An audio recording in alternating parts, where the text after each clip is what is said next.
Hello, everybody.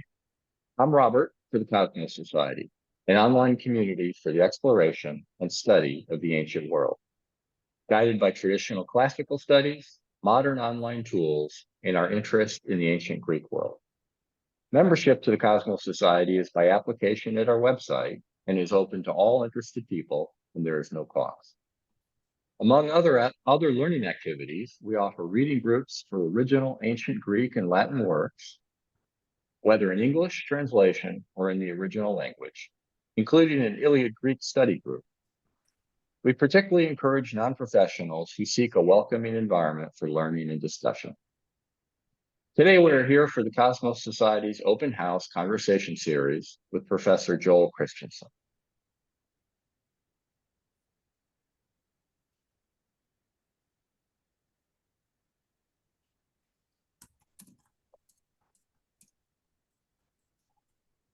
Okay. All right, let me introduce Joel. We'll see if we can get that worked out. So Joel is professor of classical and early Mediterranean studies at Brandeis University, where he's also the senior associate dean for faculty affairs in the schools of art and sciences. His research interests include early Greek poetry, myth, and literary theory. He has a new book coming out in late 2024 entitled Story Life on Epic, Language, and Living Things. I think it's by Yale Press. Um, he's also a longtime friend of the Cosmos Society, having been associated with the Heroes X online course, I think since its inception. And this Heroes course was the impetus for the creation of our online society, the Cosmos Society. And he's been an open house guest before. The title of his presentation today is Iliad 6, Violence and War Crimes. So let's welcome Joel. I'll see if he can get his screen sharing going. Hi, everyone. How are you doing? Before I start the screen sharing, I just want to thank everybody for welcoming back again and echoing Robert's wonder at how long Cosmos Society has been going on. And also to note that I think that this group and groups that it came from have been formative in my own growth as a person, as a scholar, my appreciation for the ancient world. The genesis of Heroes led to many different projects, including something that Cosmos was involved with, which is reading Greek tragedy online, which really was a life line for me during COVID. And so I think anytime I get invited back, I'll come because I feel like I owe a great debt. So today I'm bringing work to you that's connected in part to that middle space that we live in this online world between current events, the texts we're reading, and the lives we're leading. So what I want to do is give you sort of a quick rundown and some thoughts I've had about Iliad 6, and then have plenty of time for conversation. So I'll try to share my screen now, and then I'll just look for confirmation. Can I see some thumbs up? Are you all looking at my PowerPoint presentation? Good. And what I'm going to do then is I actually changing my screen so I still see your faces in front of me so I can see your reactions while I go. All right, and one more test. That didn't work. Let's see if I can get this. Did my screen just change for you? Are you now looking at slide 2? All right, 100% success. Okay, so War Crimes in Iliad 6 emerges out of an ongoing interest I have in how the epics related to ancient audiences. How do we understand them, reflecting audience concerns, sharpening them, echoing them back, and how do we understand them as encoding and communicating the real world experiences of the peoples who helped shape the poems. Iliad 6 is crucial for this for me because we live in this world now where we're constantly being inundated with images of violence, yet we live separately from it. Vicariously, we watch other people suffer and die, yet we live lives of seeming like insulation from it right up until that moment where violence hits us at home. Iliad 6 is that unique moment that makes the Iliad really different from other ancient narratives. It takes us into the city of Troy. It makes us think about how communities are shaped by violence, and then it takes us out of it again. So I just want to give a quick overview to Iliad 6 and what's really interesting about it. And then I want to talk about sort of the way I've been thinking about how Homeric poetry makes meaning, leaning a bit on cognitive science and cognitive psychology to think about the way individuals and groups engage with literature. And then we'll move from that to the Mykonos vase and violence in the world outside of Homer, because it can help us think a little bit about what's happening in Iliad 6. These things may seem disconnected, but I promise you at the end, I'll try to bring them all back together. Here's a slide just to sort of set the stage. Now, Iliad 6 is, not even barely 1/4 of the way through the epic, right? And it happens after we've been introduced to Trojans and Greeks, after the main drama is done. And it's this fascinating book because it has 3 distinct parts. And each of the parts of Iliad 6 helps us to think about the whole narrative in a slightly different way.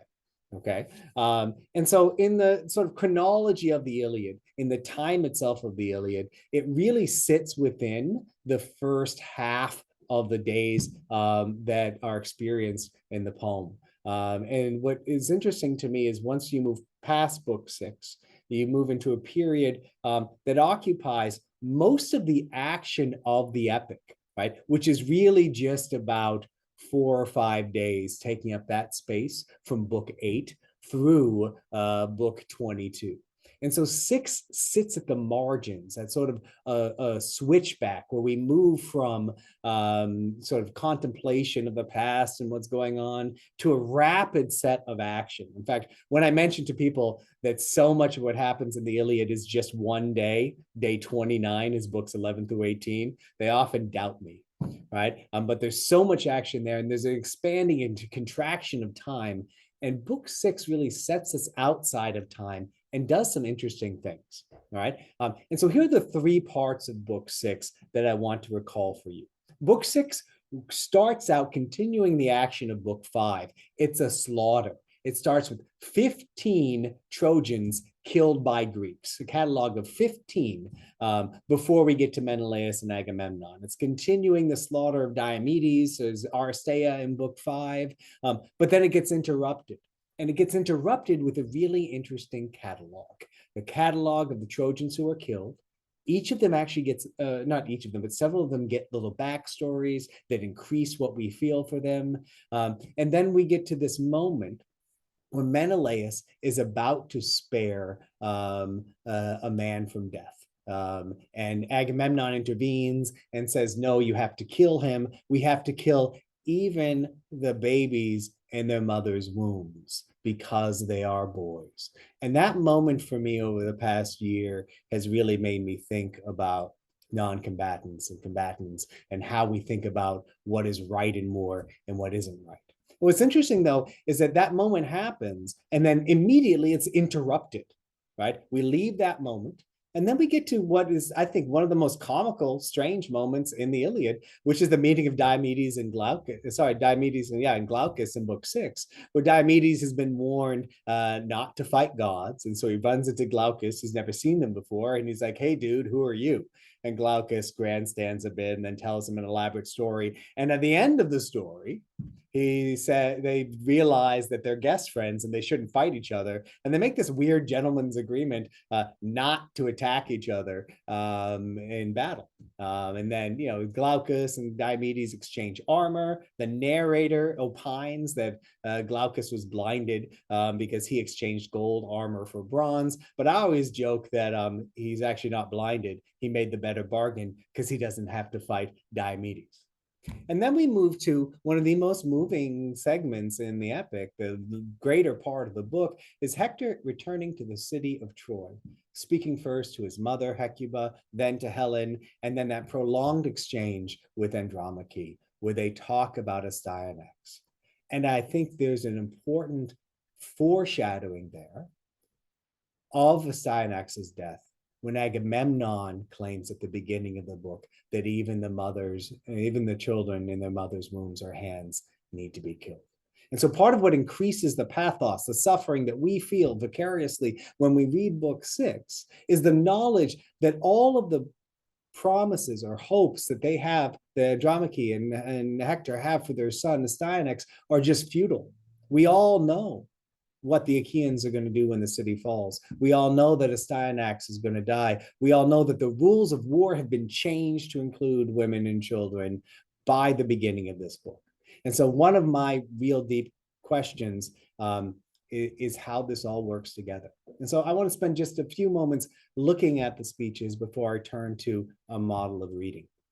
So, one of the interesting things when it comes to thinking about war is the way we create artificial notions of what's just in war and what isn't, right? As if facing another person and killing them because they're trying to kill you is okay, but killing an unarmed person isn't. I mean, I'll agree, one definitely seems worse than the other, but to an extent, our decision in the modern world to say one type of murder is okay and another isn't contextualizes and frames violence in a way that still makes killing other people okay.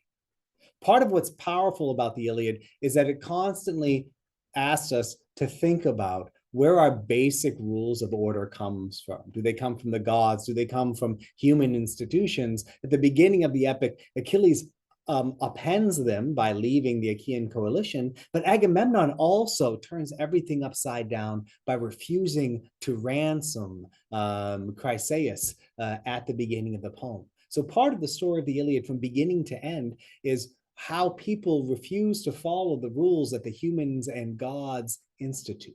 I think book 6, when Agamemnon comes in and tells Menelaus not to rescue or not to ransom Adrastus, he's reminding us that this is a world in which the basic rules of order are not followed.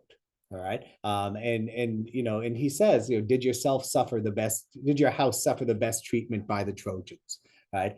Which is really just doubling down on the notion of vengeance. And so this speech here is important because it brings us back to the theme of ransom, connecting to earlier parts of the epic, but it also makes us think about who suffers at war. This primes us for our engagement with Andromache and Hector at the end of book 6, but it also anticipates the unmeasured violence that issues when Achilles returns after book 19.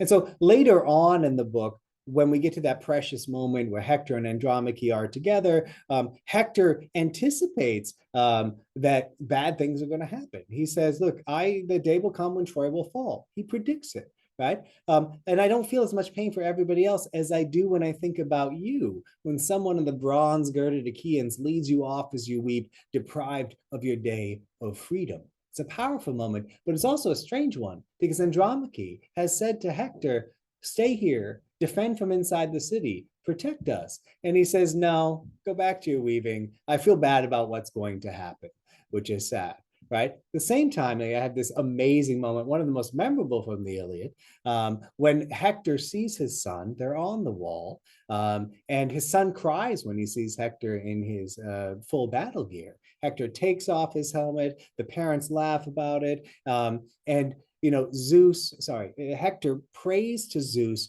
to ensure that his son will be as great as he is and bring joy to his mother, right? She cries after she laughs. He notices, he feels pity, he tries to be tender, but there's this tension here, and the tension is double. We as an audience know what Agamemnon intends to do generically, and other audiences, ancient audiences, probably knew what the fate of Astyanax was after the end of the war. The image I have up here is one of the worst ones. This is an image of Neoptolemus, Achilles' son, beating Priam to death on the altar with the body of Astyanax. It's hard to see here, but in Neoptolemus's right hand is a baby. Right. So ancient audiences, so this is a black figure vase. It's the 6th century BCE. Most ancient audiences would have known the tradition for Astyanax. Now, one of the things that I often debate with people and that I often struggle with is how we think about our engagement with poems and literature. When I look at this image of Astyanax reaching to his father's helmet, the first thing I think is this artist actually didn't know the Iliad, because the Iliad says that they met on the wall of the city, right? And that Hector was fully armed. So this is just part of another tradition saying, look, there's a whole broad tradition of Hector seeing his son with Andromache. On the other hand, I also think, like, what are the methods of reading? How do we understand the way ancient audiences engaged with poems? And one of the things that I really try to emphasize to anybody I talk about is that they had a different relationship with violence than we do. Their experience of it would have been more visceral, would have been more connected, because they, in fact, were closer to it. The Greeks were regularly involved in warfare. They knew more veterans, but that doesn't mean people in the modern world didn't have similar engagements with it. When Hector and Andromache look at each other, they read their own stories and they anticipate futures they want to. In the same way as when Menelaus tries to take pity on Adrastus, Agamemnon looks at him and he sees a different type of story and writes a different ending.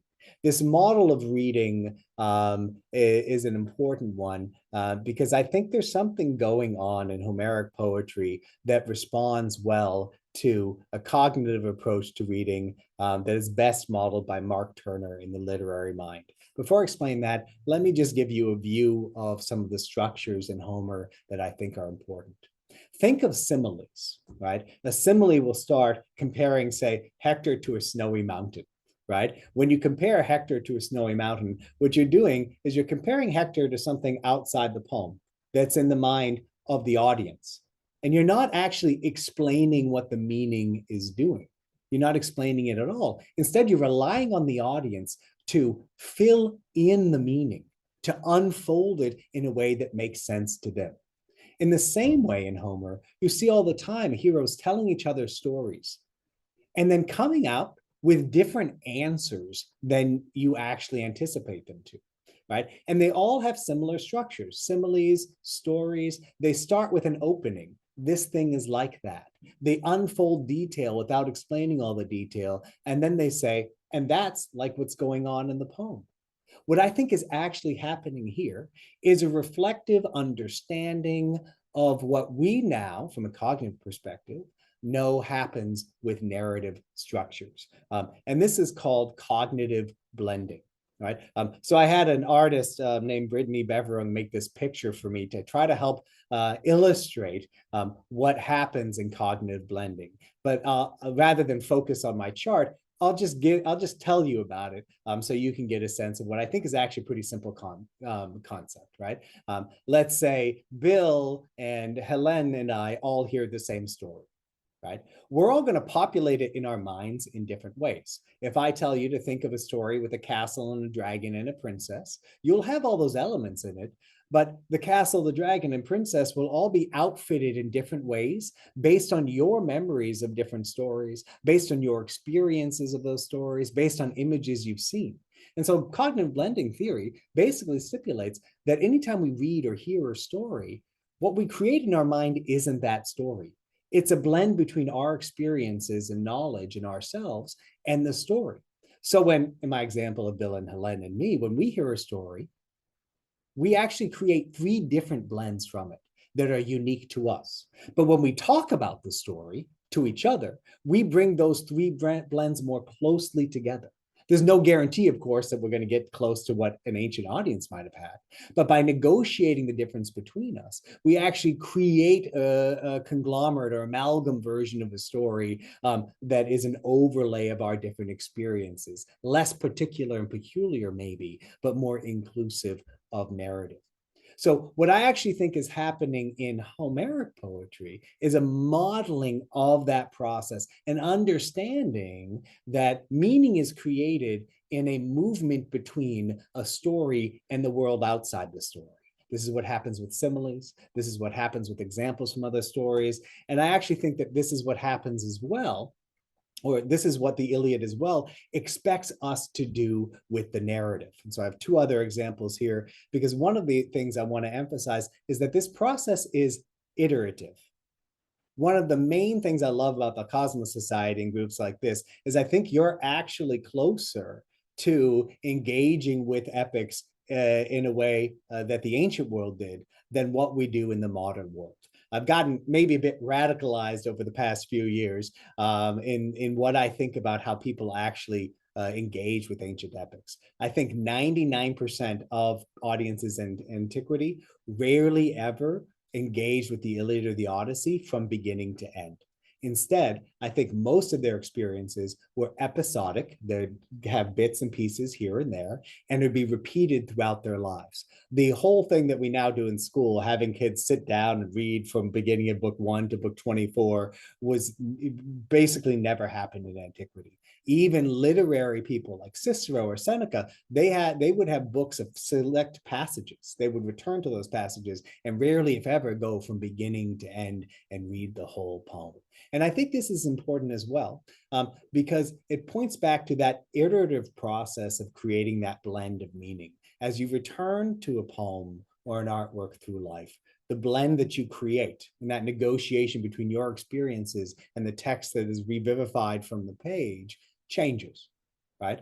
But your former ideas, your former responses don't disappear completely.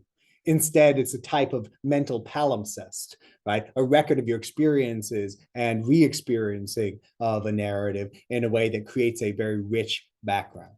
Now, the reason I bring all of this up and focus on this is that I think it has a direct impact on the way we think about the representation of violence and human suffering in the poems. The passages that I just talked about from Iliad 6 ring very differently based on who you are. If you were a member of a group that was potentially enslaved, if you were a young person, if you were an old person who had lost a family member, if you're part of a city that had been besieged, your experience of book 6 would have been radically different. And when we read book 6 as modern audiences, one of the things that's challenging for us is to see that difference. And so one of the things I've been thinking about in conjunction with book 6, and I kind of came at this accidentally, is the experience of the sack of cities, the experience of murder and slaughter and enslavement in ancient audiences. And that's how I get us to the Mykonos space. How many of you have seen the image here of this silly wooden horse before? Let me just see some hands there.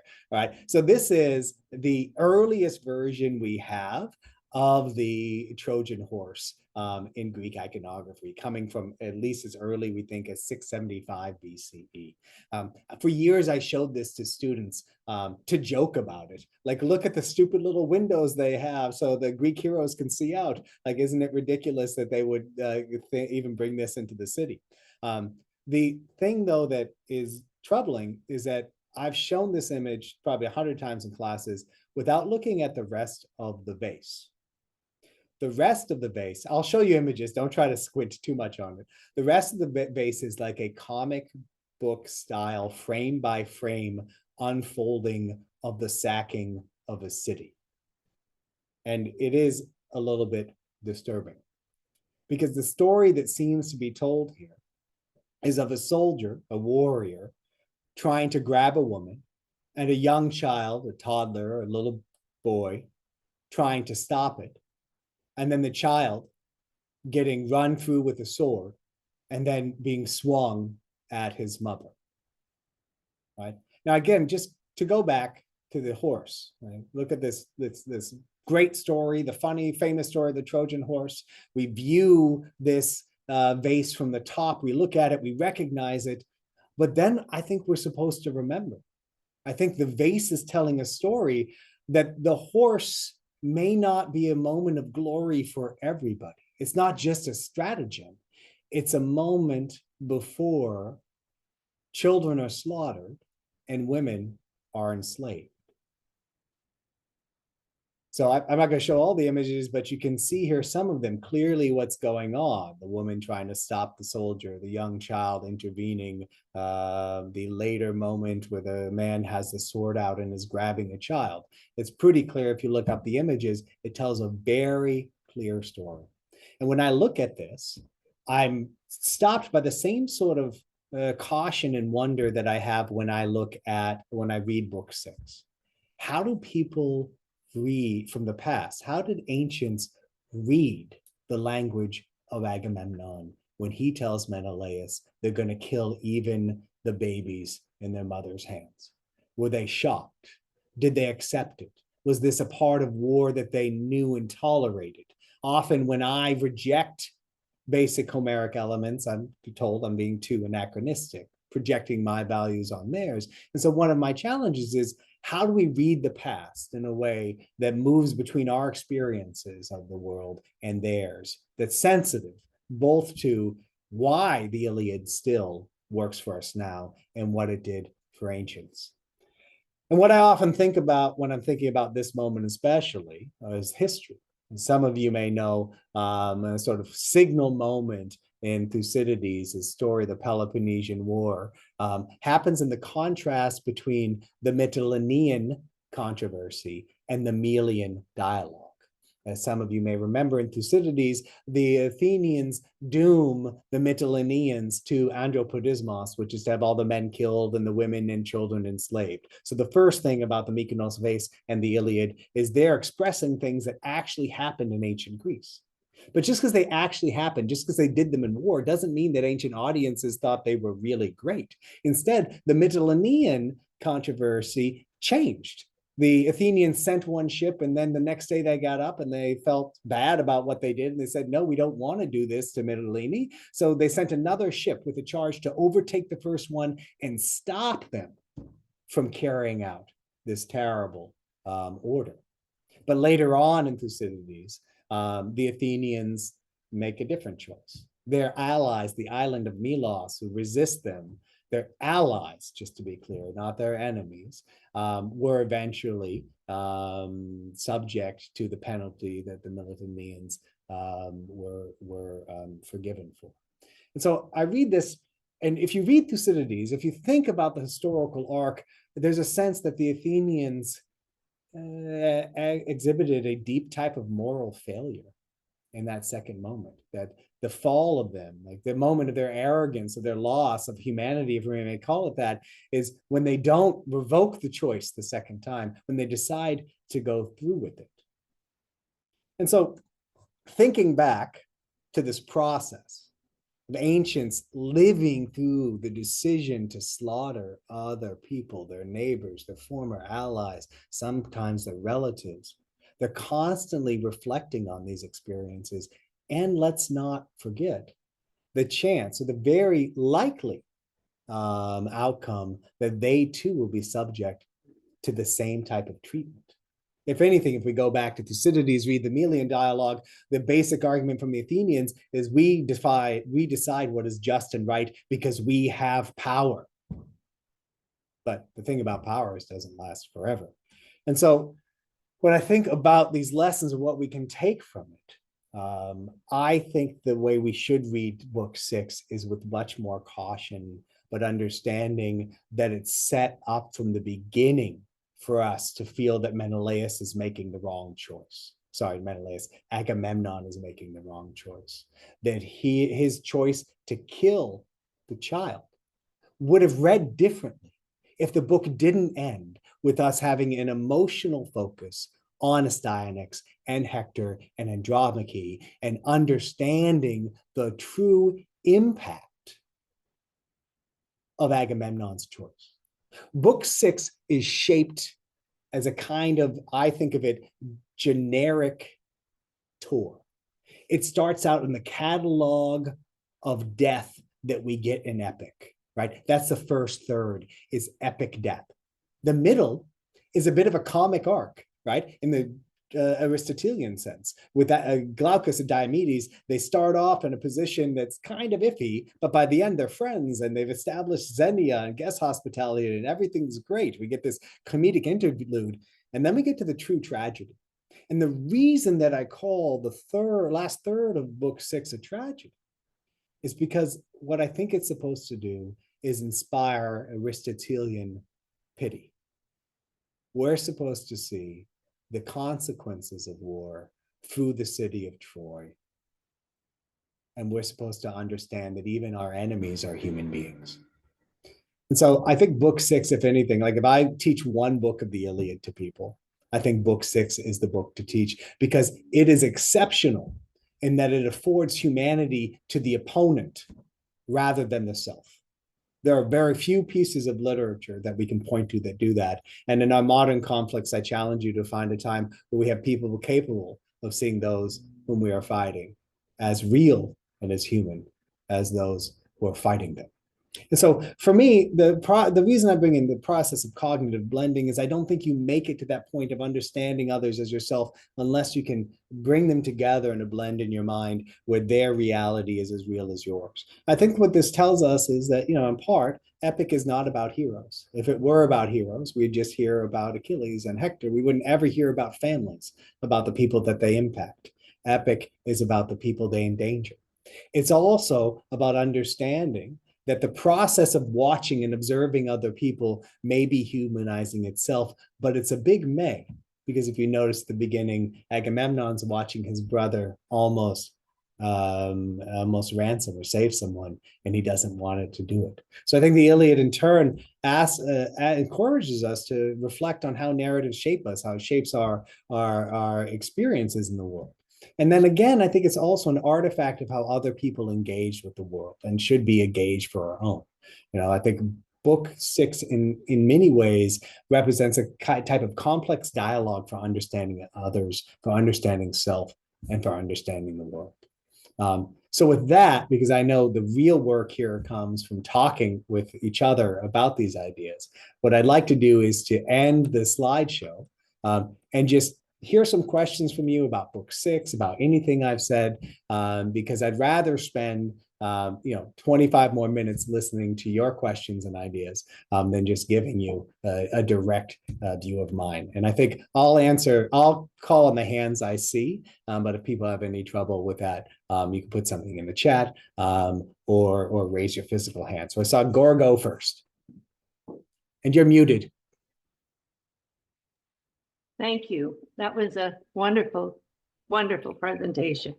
I'm just going to read 4 short lines from Carolyn Alexander's translation of what Agamemnon says. He starts out with saying, "Let not a man of them escape sheer destruction at our hands, not even he whom the mother carries in her womb.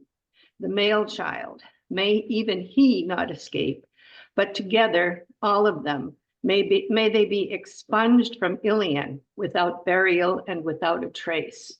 And my thought, I read this as you suggested, my thought on reading this is that's as good a description of a genocide as I have read. And I think it's very pertinent in our world. It's almost as if nothing has changed over the past 3,000 years. So as far as human beings reacting with each other, from humans from different backgrounds and different places. So I wondered if you might comment on that in light of what your presentation, the point you're trying to make. Yeah.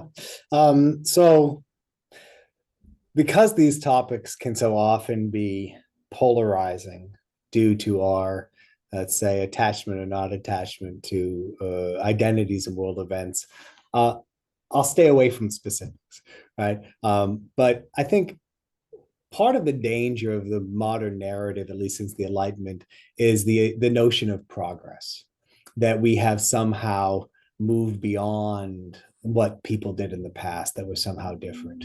But if you do a full sort of accounting of the death tolls of the 20th and 21st century, that's not the case. Instead, we're probably better at killing than at any point in human history. And we're just advancing things with different trappings. I think those of us who have the privilege of living in the United States, how many times in our history have we actually been attacked on our soil? Not many. And when the last time we were, we invaded 2 countries that led to the deaths of millions of people who are uncounted. So that line, the akedestai aphantoi, the mourned, and invisible is one of those things that really gets to me. Because how many of the peoples from ancient conquests and wars have left a record? What word do we have? And so my concern here is twofold in looking at the Iliad. One is to think about how the Iliad transmits notions of trauma and violence, right? But also to think about how we use the Iliad and literature as a way to claim moral superiority or growth that we may not actually have earned. And so you've read right into my work there, Gorgo, but that's part of it, because at the center of the work in the humanities for me is the question, right?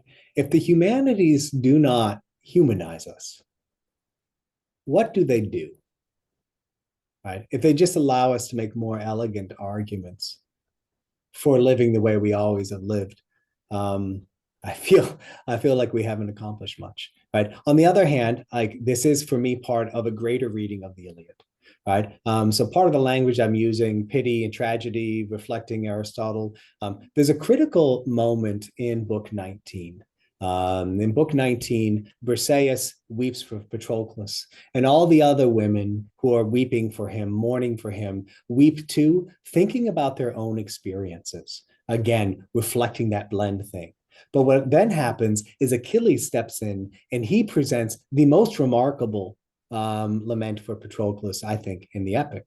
And at the end of that, we hear that the other chieftains, the other leaders, were listening to him.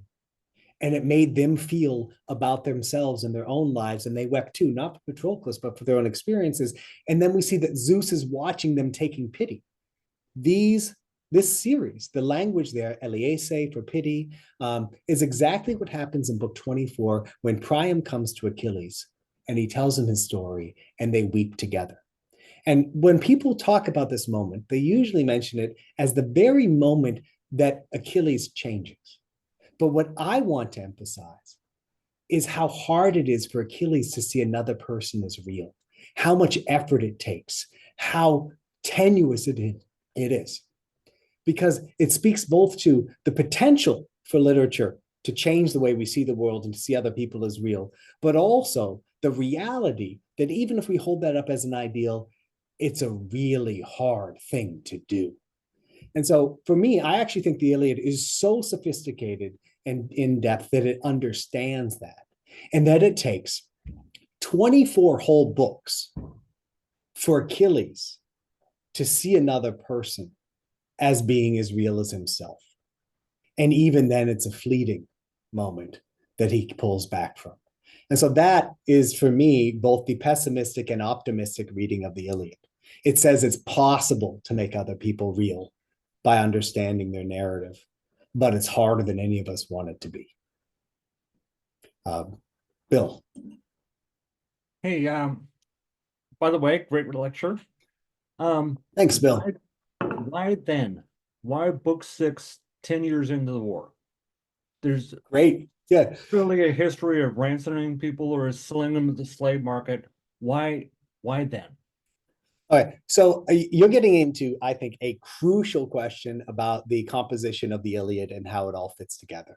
And the sort of brief digression I went on episodic versus sort of reading of the whole, it was sort of a preview of my current thinking about it. And here's what I think about what the Iliad is now. I think the Iliad is like a greatest hits album. It brings together, like, imagine live performance of your favorite band. They've got 30 years of music and they put on one performance and they put all the songs together and they manage to interweave them without stopping. Okay. I think the Iliad takes on the challenge of telling the whole story of the Trojan War in one linear narrative. And if you look at it, Bill, it starts, we set up the conflict in book 1. Then we restart the whole war in book 2. And then we restart the beginning of the book of the whole war in book 3, where we get the duel between Helen and Paris and the Tacoscopia, Helen and Paris, the duel between Menelaus and Paris. And then we get the Tacoscopia, where we get to look at everybody. And then we get to book 4. The action is starting. We get all the Achaean players on the field. Book 5 gives us our first big Aristeia. And then book 6, we start to get a reminder of what everything is worth fighting for. And so I think it all has to do with the Iliad trying to integrate into this really like tenuous narrative, everything it needs to trigger all of the themes of the Trojan War.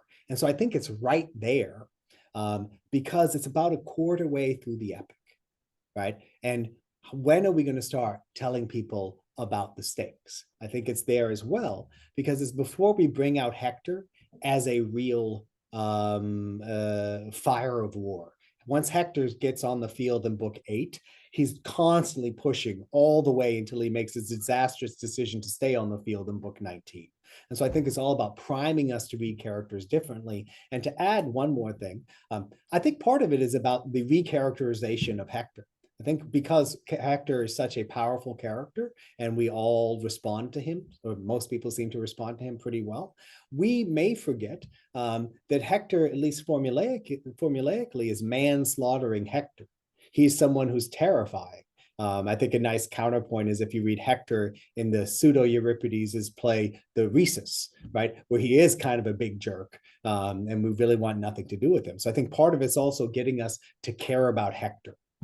If that helps, Bill. So Jackie, I saw your hand, but I'm going to go with the people who had their digital hands up first, because I think you came in after them. Carl?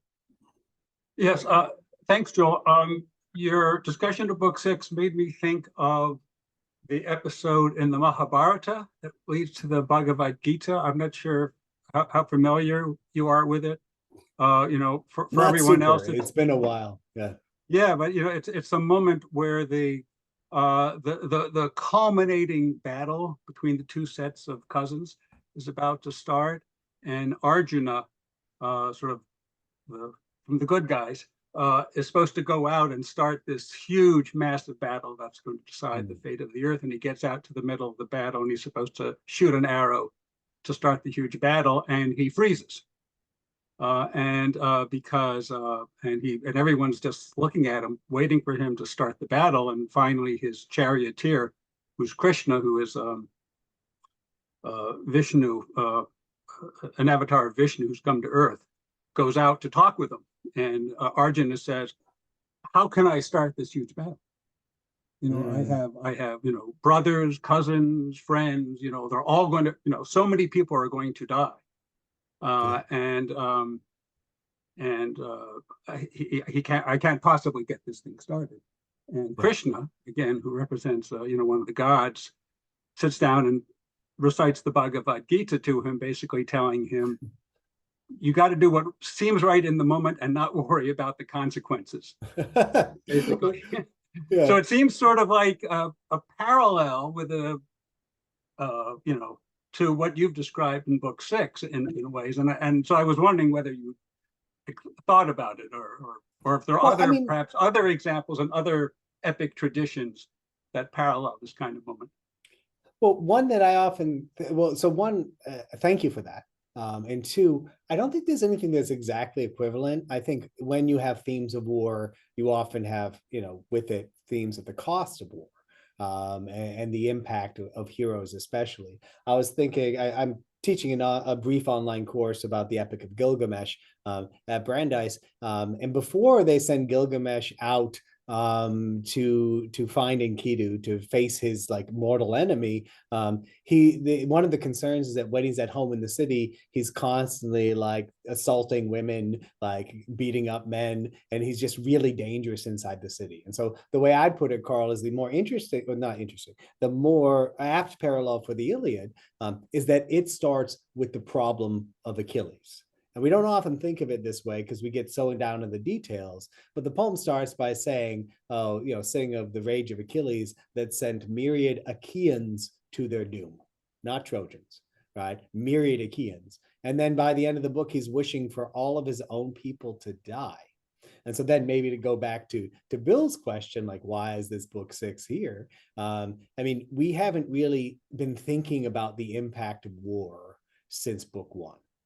And so I think that you're right, Carl. If anything, what's interesting about that moment in parallel is you're right on the edge of bad things happening, right? And then you get a timely reminder, right? But the interesting thing, if I understand about Vagita story, is that Hector doesn't seem to have a choice, and neither does Andromache, right? There's not that notion that they could do anything different. At least, Hector doesn't accept it. I don't think we can either. And so I think the narrative structure of book 6 makes that even harder because it seems so inevitable. But thank you for that, Carl. Thank you. Helena, do you use that pronunciation? Sorry, you're muted.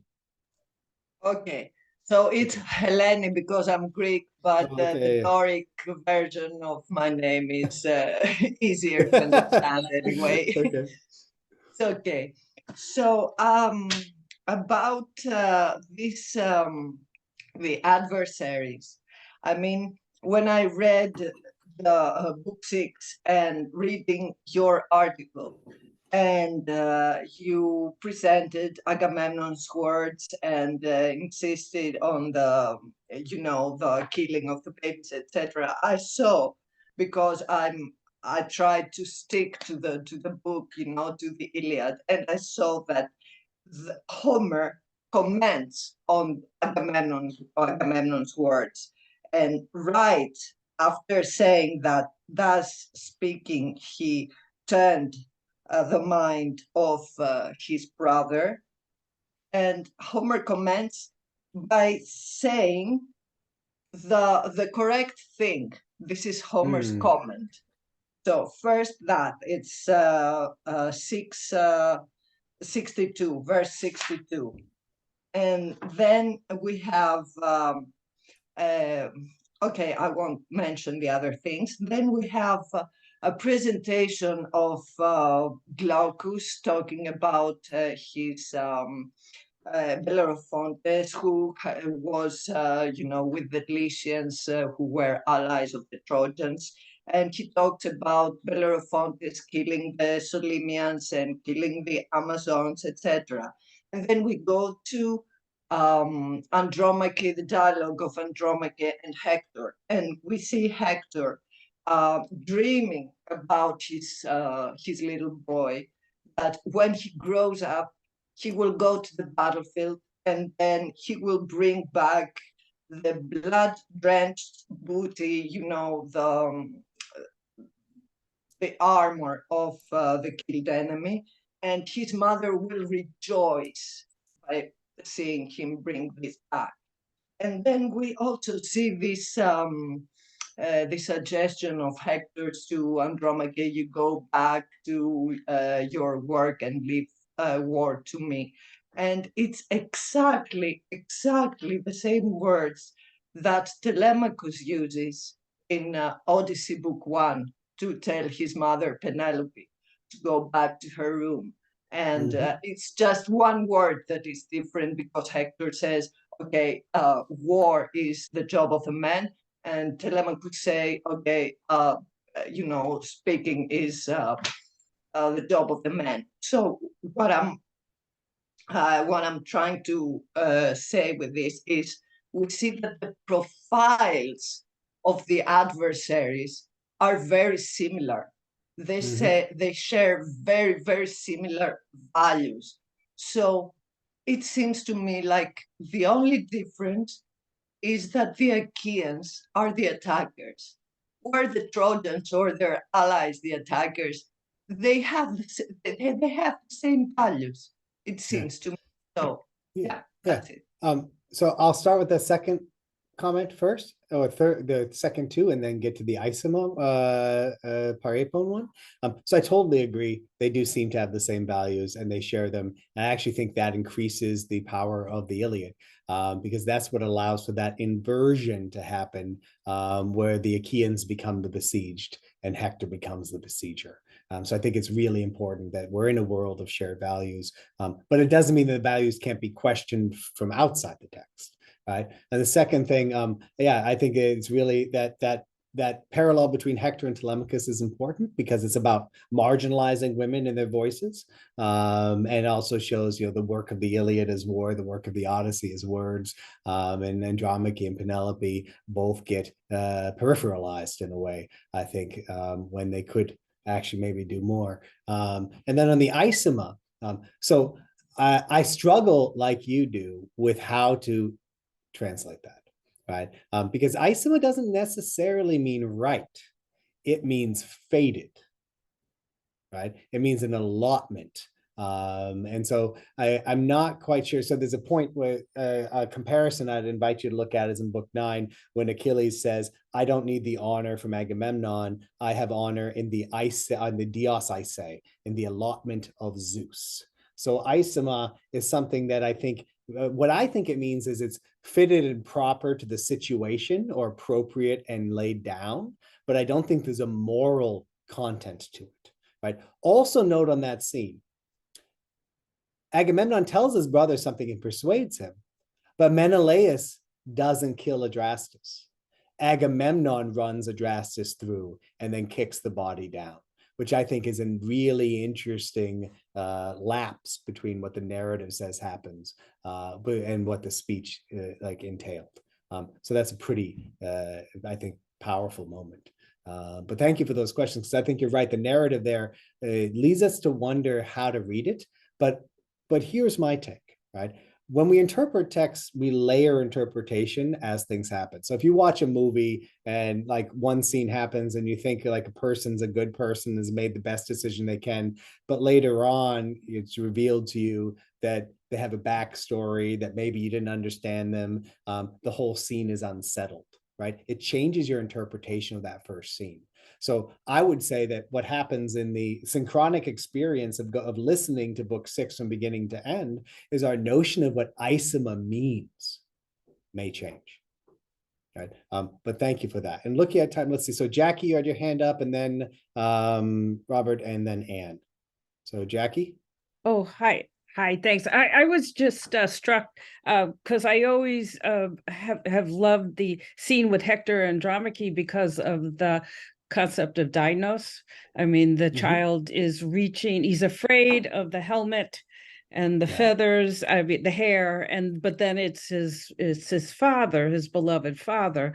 And it now, after reading Iliad 6 again, it seemed like that whole scroll was the concept of Dionysus awesome and terrible, that it starts out with total butchery, and then it kind of gets a little bit more humanistic, humanity kind of creeps in, and then it's Diomedes and Glaucus, which ends in a renewal of the guest-friend relationship, and then it ends with the love of Hector and Andromache, but also his love of beyond his own self for his son, when he says he hopes that his son is a better person than him. So it seemed like that whole scroll was almost like a visualization of Dionysus, not Dinos.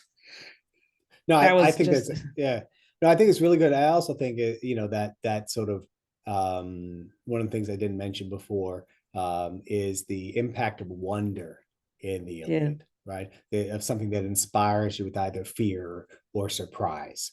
And so I think that's it's a really good reading of it, because there are all sorts of different opportunities for wonder or surprise in book 6, right? There's horror, there's sort of comic surprise, and then there's that final sort of tragic sorrow or fear. Because even as we delight in the human relationships, we know they're going to end, right, violently. So I think you're right. It's a really sort of variegated and deep study there. So thank you, Jackie. Sure. Anne? Hello, Joel. Thank you. And thank you for reading Greek tragedy online. But I won't spend any more time on that, but thank you for it. I wanted to ask you, you said something about how people accuse you of projecting your values when you're doing these analyses. And I wondered if you could maybe say a bit more about that. Is it through this close reading? I mean, sometimes, so I'll give you the best example. So when I say that, when I'll say assert things like the Iliad actually isn't championing violence, and that is showing it to be twisted and twisting, people often say, well, what are you basing that on? My chief experience, though, in this type of argument is from the Odyssey. And my essential conviction that we need to take the suitors' plight a little more seriously, and see them as sort of a countervoice to Odysseus, and not purely as villains, and that their slaughter in book 22 isn't a victory, but it's something more complex. And there are plenty of signs of this, including the hanging of the enslaved women, the mutilation of Melanthius, and the fact that the suitors are trapped in the cave. Cave in Odysseus's home. But in the Iliad as well, I think there's a simplistic reading of Achilles as a hero that makes us miss that he's savage, and that he's at some level horrible, right? But this in part points to what I think is a great achievement of Homeric epic, which is to get us to empathize with horrible people, right? If anything, it confirms the model of my reading. If Homeric epic can get us to empathize with mass murderers and care about their feelings, perhaps it can help us understand that we should empathize with regular people who don't go around killing others too. But the tradition of reading the epics in a different way is so old, and especially the 20th century classics tradition of not being anachronistic, of historicizing almost completely, has closed off some conversations. Right. Yeah. And at times I've probably been a little too extreme about these things. But now I think, if any work of art continues to speak to people across gender, race, time, language, nationality, religion, there's something about it that is essentially anachronistic from the beginning. And I think the Iliad it is a fantasy of the past. It was always already anachronistic. And to deny modern audiences the ability to do what we do with all art, which is to recreate it and then test our recreation against other people's, is just to, I think, impoverish what literature and art can do. Ian, Joel, I think we have time for one more. I'll take one more Are question. you sure? One more? Okay. Yeah. I'll go late to my next meeting. Thank you. Wonderful presentation. One thing you said near the beginning of your presentation is that we really haven't changed from 3,000 years ago, or 2,800 or 2,600 years ago. One comment on that is, I think maybe we would like to have changed, but in practice, we don't. And I'll give you an example. In World War II, the British gave up on careful bombing of military targets. They couldn't do it. The Americans had this illusion that they were just bombing military targets without going after civilians. And midway through the war, the generals decided, this isn't working. We're just going to have to dehouse and, kick the German population out of their cities. And the American flyers really objected to this. They had been under the illusion that, or they could convince themselves that they had just been targeting military facilities. In reality, because they were so inaccurate, just like the British, they had been killing innocent civilians all along. But in their minds, they had this, they were able to, justify it. Well, and so, one of the reasons I am consistently attracted to the cognitive approaches to reading is that the human brain has not changed in 3,000 years. Right, our language, our social, cultural context has, right. But one of the interesting things of growing up where I have, the join of the 20th and 21st centuries, is that we keep dating back farther when humans were humans, right? When I was first an undergrad, 20,000 years ago was when we could say we were the way we are now. And now anthropologists are pressing it back, not 20,000 more, but 100,000 more. Right. And so to just imagine that, we had the same cognitive tools, the same, let's say, hardware that we have now 3,000 years ago. how could we imagine that our engagement with art would be in any way significantly different? Of course, making some accounts for culture. So your point, Ian, is a right one. And I think that it points to something that may be true about the Iliad and the Odyssey, is that most people, harming others doesn't come easy. You, I think, have to be trained to do it or taught to do it in a way. And I think that art, like the Mykonos vase, like the Iliad, attempts to show how terrible it can be and the real costs for societies that forget that it should be hard to murder for individuals. But for groups, it's a different story. Right? And I think that's where we get to Thucydides. I'm not quite sure I'm done thinking about any of this yet. But as Gorgo rightly put it, our world is still filled with these same questions and problems. And I think if anything, it's not a time to give up asking them and trying to answer them. So thank you. All right. On that note, let's thank our speaker. Thank you very much. And we'll let you get to your meeting here. Let me stop the